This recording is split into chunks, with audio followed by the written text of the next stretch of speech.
Hey guys, welcome back to coinW Crypto Exchange. In this video today, I am going to share how to transfer your funds within the coinW Crypto Exchange. Well, since I have already logged into my account, all you need to do is hover over here and click on the dashboard button.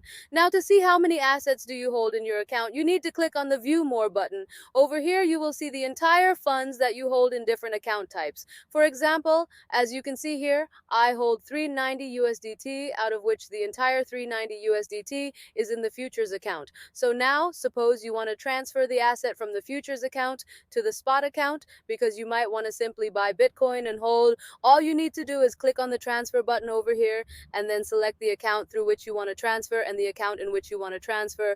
You also need to mention which coin you need to transfer and then enter the amount that you want to transfer and finally click on the transfer button. And yeah, that's how you successfully transfer your funds from one account type to another account type. I hope you liked this video, and if you think this video added value, make sure to hit that subscribe button and press that bell notification button. Thank you.